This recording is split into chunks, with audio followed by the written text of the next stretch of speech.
सुना है कि एकता की पावर। आज की वीडियो में आपको दिखाऊंगी कि एकता की पावर का हकीकी मतलब क्या होता है। आज की जो वीडियो है वो बहुत ही ज़्यादा शानदार है और इसमें एक मोरल लेसन भी है हम सब के लिए। वो ये है कि कभी किसी को कमज़ोर समझ के चैलेंज मत करो, क्योंकि जैसे ही नपूर शर्मा का केस हम सब के सामने आया और उसके बाद जिस तरह से मुसलमानों ने देश भर में दंगे किए, पथराव किया, पुलिस एहलकारों को मारा और उसके बाद ये सिलसिला रुका नहीं बल्कि कन्हैया लाल जी तक जा पहुंचा, जो कि बहुत ही मासूम से इनोसेंट से भारतीय शहरी थे और जिन प्रॉपर्टी को डैमेज हो। एकता की पावर दिखाते हुए ऐसा खेल पलटा है हिंदुस्तान के हिंदुओं ने कि आप सब देख के हैरान हो जाएंगे इस वीडियो में, और आपको खुशी भी होगी और इसके साथ साथ आपको अफसोस भी होगा उन लोगों पर जिन्होंने इस लड़ाई को जन्म दिया, या मैं कहूँ या इस लड़ाई को क्रिएट किया। ये तो हम वीडियो की जानिब बढ़ के देखेंगे कि वीडियो में क्या है, बट वीडियो स्टार्ट करने से पहले आप जल्दी से हमारे चैनल को सब्सक्राइब करें, वीडियो अच्छी लगे लाइक करें, शेयर करें, इंस्टा पर एबी पर जरूर फॉलो करें। So let's start the video.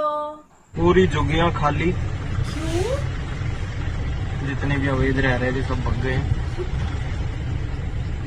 सब भाग गए। देश में मुस्लिमों का हिंदुओं ने शुरू किया बहिष्कार। खाने खाने को मरने लगा मुस्लिम परिवार। गांव छोड़कर पलायन किए 60 से ज्यादा मुस्लिम परिवार। जी हां, आपको बता दें हरियाणा के मानेसर में हिंदू संगठनों की एक पंचायत में मुस्लिम दुकानदारों का बहिष्कार और उनकी फोटो आईडी के सत्यापन की मांग उठाई गई।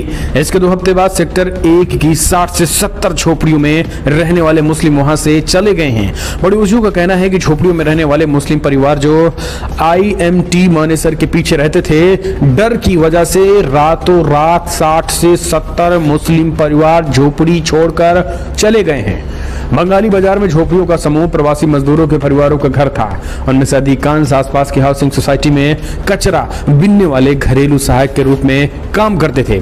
उधर उधर कपड़ों का ढेर, बर्तन, एक जोड़ी स्पोर्ट्स शूज और खास करके आपको बता दें वो जो बड़े पैमाने पे 60-70 घर थे वो उन्हीं के आसपास के हिंदुओं के यहाँ मांग कर खाने भी खाते थे, और जो कुछ बेचते थे सामान उन्हीं हिंदुओं के दम पर जो उनका पेट भी चलता था। लेकिन आपको बता दें जिस तरीके से नुपुर शर्मा के आड़ में कन्हैयालाल की गला रेत कर हत्या कर दी गई थी, उसके बाद से ही मुस्लिमों नाराज हिंदुओं ने जो है वो मानेसर में मुस्लिमों को पूरी तरीके से बहिष्कार का ऐलान किया था और कहा था कि हम इन मुसलमानों की दुकानों से न कुछ खरीदेंगे, न ही कुछ बेचेंगे और न ही किसी तरीके से इनका समर्थन करेंगे, आर्थिक से लेकर राजनीतिक से लेकर तमाम मुद्दों पर। अब जब इसका बहिष्कार शुरू हुआ तो वहां पर दोस्तों कई हिंदुओं ने जो है वो जाकर के इनको डराना धमकाने की भी खबर आई थी। हालांकि इस तरीके की बातें नहीं हुई थी, लेकिन 60 से 70 मुस्लिम जो मुसलमानों को था, मुसलमान परिवार, उनका हुक्का पानी जो है हिंदुओं ने बंद कर दिया था। हुक्का पानी का मतलब ना तो उनको कुछ भीख देना था, ना तो उनकी दुकानों से कुछ खरीदना था, उनको एक तरीके से बायकॉट कर दिया गया था। उसका परिणाम ये हुआ कि वो खाने के मोहताज हो गए, यानी जो खाने हिंदुओं के जरिए पेट भरता था वो खाने को मोहताज हो गए, और रातों रात जो है वो 60 से 70 झोपड़ियों में रहने वाले मुस्लिम परिवार जो है वहां से चले गए। पड़ोसियों का कहना है कि इन झोपड़ियों में रहने वाले मुस्लिम परिवार IMT मानेसर के पीछे रहते थे और डर खाने की वजह से भी चले गए। बंगाली बाजार में झोपड़ियों का समूह प्रवासी मजदूरों के परिवारों का घर था। उनमें से अधिकांश आसपास की हाउसिंग सोसाइटी में कचरा बीनने वाले भी थे। आपको बता दें आसपास के रहने वाले इन लोगों ने कहा है कि मुस्लिम परिवार जिनमें ज्यादातर असम के थे, महापंचायत के बाद भी काफी डरे हुए थे। छत्तीसगढ़ की रहने वाली 45 साल की महिला विमला यादव जो पास में रहकर घरेलू सहायिका का काम करती हैं, ने कहा कि वो रातों रात वहां से चले गए हैं। मैंने ये कहते हुए उन्हें रोकने की कोशिश की कि इस तरीके से जाने का कोई कारण नहीं है। उन्होंने कहा कि असम वापस जाने की ठान ली थी।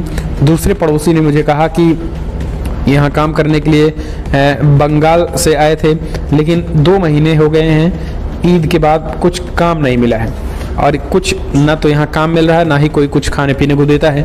ऐसे में यहाँ रहना ठीक नहीं है। तो इस तरीके से मुस्लिम परिवार ने अपनी बात बताई है और महापंचायत से भी काफ़ी डरे हुए थे मुस्लिम परिवार। हिंदुओं ने जब एक तरीके से कसम खाई थी एकजुटता की, उसके बाद जो है मुस्लिम परिवारों ने ठाना था कि अपने अपने घर जाएंगे। आपको बता दें इस तरीके से समझिए, जब हिंदुओं ने जब एकजुटता दिखानी शुरू की तो ये चाहे जिस भी कोने से आए हों, इनकी हालत पतली हो गई थी। हिंदुओं की एकता नहीं थी तो यही असम से आकर ये यहाँ के हिंदुओं को भगा देते थे। तो इस तरीके से ताकत देख लीजिए, आपकी एकता की ताकत, आपकी एकता में कितनी ताकत है कि लोग। व्यूअर्स, एकता की पावर, आइडिया तो आपको हो गया है कि हम किस तरफ इशारा कर रहे हैं।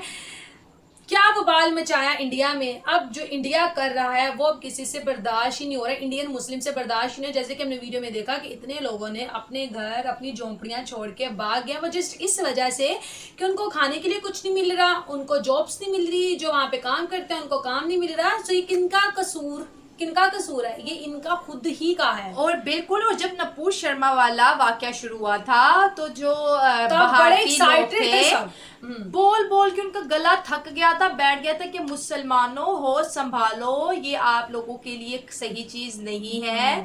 वो एक डिबेट्स का मामला था, वो कोर्ट में चला गया है। आप इस तरह के दंगे, इनमें से मेजर गौरव आर्या ने इतना बोला, इन सबको मना किया कि ये इसका नुकसान मुस्लिम लोगों को ही होगा। फिर रिजवान अहमद सर ने इतना बोला, कोई ना सुना।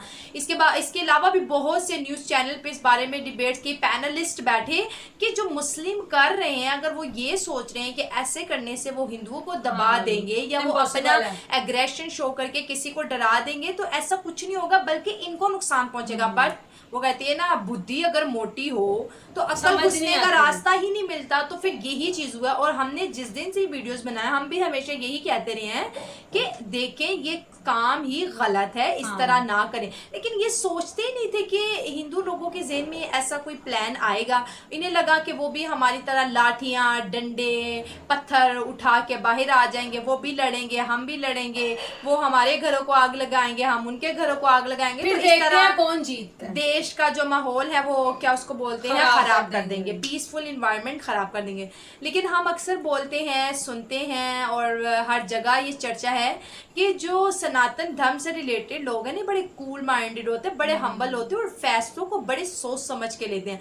और अगर इसको फनी वे में लिया जाए तो ये भी कहा जाता है कि ये मांस नहीं खाते, इसलिए इनकी बुद्धि बड़ी शार्प होती है।